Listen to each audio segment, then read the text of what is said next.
Nós estamos chegando na época de planejar o ano novo e muitos de vocês me pedem alguns conteúdos específicos sobre planejamento para a gente poder aí já aquecer os motores para a nossa semana de planejamento. Se você não sabe, essa é uma imersão, um workshop online e gratuito que eu faço todos os anos, há muitos anos, no Vida Organizada, e basta você se inscrever para participar, receber as aulas e os materiais. O link para se inscrever vai estar aqui na descrição do vídeo, e esse workshop vai acontecer nos dias 2, 4 e 6 de dezembro. São 3 aulas e uma semana inteira ali pra gente poder falar a respeito do planejamento do ano novo. E aí eu abri uma caixinha de perguntas no meu Instagram perguntando para vocês quais as maiores dúvidas que vocês tinham sobre esse planejamento. E aí eu estudei essas respostas que vocês me enviaram e consegui compilar em algumas macro dúvidas, algumas questões que foram muito citadas.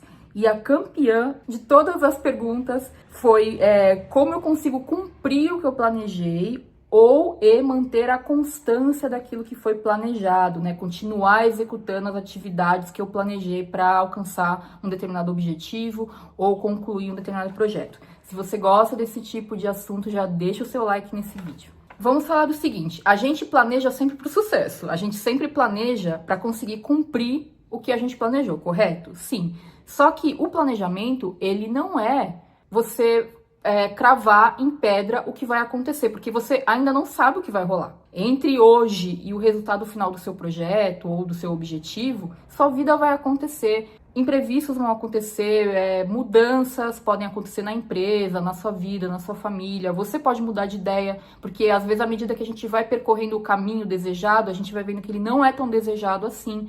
Então, muita coisa pode acontecer. Então, é muito importante que você saiba distinguir que, caso algo saia fora do planejado, se foi uma coisa que você percebeu que não fazia mais sentido para você, e nesse caso, desistir é sucesso e não fracasso. 2, aconteceu alguma coisa completamente fora do seu controle, e aí você não cumpriu o planejado justamente porque aconteceu algo que você não tinha o que fazer, paciência, teve que fazer reajustes. Ou 3, você não fez porque realmente faltou um pouco mais de clareza na definição dos próximos passos. E isso pode acabar levando a uma procrastinação que você não queria, porque na verdade você quer alcançar aquilo. Então você tem que analisar direitinho. Eu colocaria ainda um quarto passo que é: será que esse objetivo que você está buscando ou esse projeto que você quer concluir realmente te motiva? É uma coisa que, sabe, que tem um propósito forte para você? Porque se não tiver, você não vai se sentir motivado a fazer esse próximo passo. Então você precisa fazer essa análise inicial em primeiro lugar, tá? Quando a gente fala, então, sobre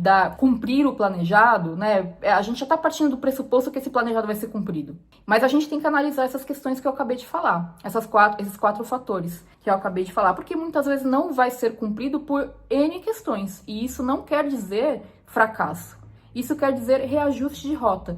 Muitas vezes você tem que reajustar o tipo do projeto para que você tenha mais motivação. Às vezes você vai mudar mesmo de objetivo, porque aquilo não tinha a ver com você. À medida que você foi buscando chegar nesse objetivo, você descobriu que não tinha a ver com você. Então o que eu quero te tirar é essa culpa do tipo: me planejei para fazer algo, não consegui, logo sou um fracasso, eu não consigo cumprir as coisas que eu planejo. Não fale isso. Porque, primeiro, essa coisa de culpa, né, é uma coisa meio religiosa e tal, que algumas pessoas têm, outras não, etc. Mas não é uma questão de culpa, é uma questão de você analisar o que deu errado e compreender que muitas vezes existem fatores que estão além do nosso controle. E aí não adianta você se culpar por conta disso. Vou dar um exemplo. Essa semana eu tinha planejado fazer algumas lives, só que a ferramenta que eu uso para fazer lives deu problema. Isso foi uma manutenção da ferramenta, eu não tive nada a ver com isso. E para eu poder fazer em outra ferramenta, ficaria muito difícil, porque dentro dessa ferramenta que eu uso, eu deixo todos os slides prontos, as vinhetas, as músicas, os recados, os links. Então, assim, para configurar tudo isso, seria um trabalho de muitos dias. Não daria tempo de fazer improvisado, ficaria feio. Então, eu avisei o pessoal que a ferramenta estava com problema e que assim que ela voltasse, eu gravaria as aulas. E tudo certo. Então, assim, fico frustrada porque eu não pude fazer do jeito que eu queria? Fico, mas passa muito rápido, é uma frustração de segundos. Ai, putz, que pena, mas fazer o quê? Não foi culpa minha. Nessa época que a gente está chegando de ano novo, muitas pessoas começam a criar essas famosas resoluções e metas para o ano novo. E eu acho que uma dica que eu posso te dar, se você for definir meta, é você criar metas que sejam realistas e alcançáveis. Quando a gente fala daquela metodologia SMART, né, que é uma metodologia para objetivos, porque eles têm que ser específicos, mensuráveis, alcançáveis, etc., isso quer dizer apenas que você tem que ser realista com o que você está planejando. Não adianta você planejar, tipo, eu vou ganhar na Mega Sena, porque isso não é uma coisa que está no seu controle. Acho que todo mundo desejaria alcançar essa meta aí em qualquer ano possível, né? Então você tem que colocar alguma meta que seja factível, sabe, que tenha a ver com a sua vida, que você sabe que você tem meios para alcançá-la. Então não adianta você colocar uma coisa tipo, eu quero comprar uma casa de 25 milhões no ano que vem, se você mora de aluguel pagando R$ 2.000 e você não tem uma fonte de renda que vai permitir que você compre essa casa. Algum coach por aí diria, mas aí você está limitando a sua mente, são crenças limitantes, etc, etc. Cada um pensa como quiser. Eu gosto muito de, mais do que pensar numa meta e deixar ela solta, e ser uma meta super ambiciosa, eu acho muito importante desenhar um plano para alcançar o que eu quero, ponto. Então, assim, se eu quero até o final do ano estar falando inglês fluente no meu trabalho para poder conduzir reuniões e treinamentos, exemplo, isso é uma coisa que eu sei que é factível, mas que eu vou ter que priorizar. E aí, então, eu vou ter que pensar como que eu vou dedicar tempo para isso, etc, etc, que daí já seria a parte da execução, que é outra coisa. Mas é uma meta factível de acordo com a sua vida. Se você estiver no último ano da faculdade, no último ano do doutorado, ou, sei lá, indo para a China fazer um trabalho da sua empresa, não sei se vai ser o melhor objetivo para o seu ano, entende? Então, ser factível tem que ser tem a ver com você escolher algo que tem a ver com o seu momento também. Por exemplo, nesse ano que está acabando, eu queria ter feito uma viagem com o meu filho para ele conhecer um determinado lugar que ele pensa em fazer intercâmbio. E eu adoraria ter feito isso com ele. Só que este ano eu tive um intercâmbio que eu fiz um estágio numa universidade em Varsóvia, na Polônia. Então, se eu planejasse essa viagem, eu seria louca. Primeiro porque vai dinheiro, segundo porque ia ser uma correria do caramba, e já foi uma correria mesmo sem essa viagem. Então, a gente tem que ter um pouco de noção quando a gente planeja as coisas, porque a gente pode definir metas que talvez não sejam o melhor momento. Por exemplo, se você acabou de ter bebê, talvez não seja o melhor momento para você ter algum projeto que conflite com isso, entende? Então você precisa pensar realmente sobre o seu momento de vida para você definir essa meta realista. A meta realista, ela não é apenas alcançável, ela tem que ser factível com o seu momento de vida. A outra coisa também é compreender o horizonte das metas e objetivos. O que eu quero dizer com isso? Existem coisas que você consegue concluir em até um ano. E aí você vai analisar a sua vida, a sua rotina, as circunstâncias da sua vida para saber se aquilo é factível para você concluir em um ano. Para muitas pessoas, comprar uma casa pode ser um projeto de um ano, porque elas já têm o dinheiro e já vão comprar ali. Para outras pessoas pode ser um objetivo de 10 anos. Então depende muito da sua vida. O importante é que você analise e você consiga pensar, o que eu consigo concluir em 12 meses? O que eu consigo concluir em até 2 anos? O que eu posso concluir em até 5, em até 10 anos? Que daí você já tá falando mais uma construção de um estilo de vida que você vai viver lá na frente, mas que vai impactar na sua vida hoje. Porque, por exemplo, esse que eu falei da casa, né? Se eu for levar 10 anos para comprar uma casa, eu preciso começar a guardar dinheiro hoje. Então, não é que eu só vou viver esse futuro lá na frente. Eu já começo a curtir a minha futura casa desde já, a partir do momento que eu tenho motivação para guardar dinheiro para dar de entrada ou para comprar a casa à vista. Refletir sobre o estilo de vida que você quer construir para você daqui a 5, 10, 15 anos ou na velhice é muito importante, porque você pode pensar em como a sua rotina hoje te ajuda a construir esse cenário que você vai viver lá na frente. Exemplo, eu quero muito ter uma velhice saudável. Por isso, meu objetivo sempre é tirar hábitos tóxicos de saúde e cuidar muito bem da minha saúde, para chegar lá com resistência, saúde, energia, etc. Então, a ideia é que você repense a sua rotina a partir desses objetivos de médio prazo que você quer alcançar. Se você quer ser uma pessoa, por exemplo, que tem um estilo de vida saudável, mas você não faz nada sobre isso hoje, como que você espera que daqui a 10 anos você tenha essa motivação?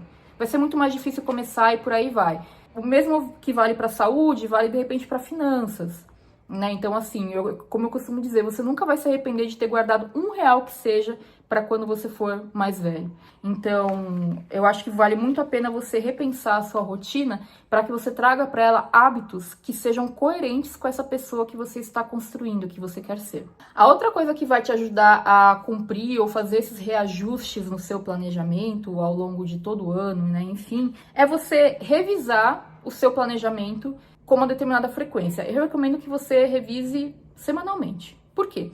Porque quando você montar o planejamento anual, a gente vai falar sobre isso na semana de planejamento, você vai aprender a criar uma lista de projetos, que são os projetos do ano, que são aquelas coisas que você pode concluir em até 12 meses. E aí faz sentido que você revise toda semana, justamente porque toda semana você vai bater o olho para ver se alguma coisa mudou a prioridade, se tem alguma ação definida que você já pode fazer para aquele projeto andar, se tem alguma coisa que você tem que mudar, algum reajuste, por aí vai. O problema maior dos planejamentos que acabam falhando, bem entre aspas, é que as pessoas planejam, mas deixam de lado. Vão deixar para ver o negócio lá no meio do ano ou no final do ano, quando lembram do planejamento do outro ano que está por vir. Muitas vezes o seu planejamento vai ter que ser reajustado e vai ter que ser flexível. Talvez você tenha que diminuir um pouco as expectativas, fazer o feito melhor que o perfeito não feito.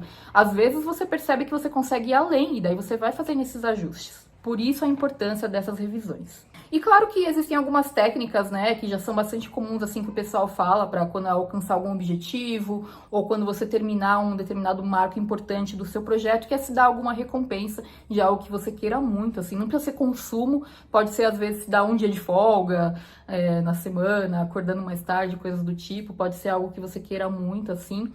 Isso pode ajudar na motivação, mas eu acredito muito mais não nessa motivação pontual, de uma coisinha do cotidiano que você quer fazer, mas na motivação intrínseca de você ter aquele tesão de querer alcançar aquele objetivo ou concluir aquele projeto, porque, pô, vai ser legal pra caramba quando você tiver concluído, sabe? Eu acredito muito mais nessa motivação do que nessa pequena motivação para pequenos marcos ali também. Mas não que elas não sejam válidas, acho que elas são legais, mas não podem ser a única coisa.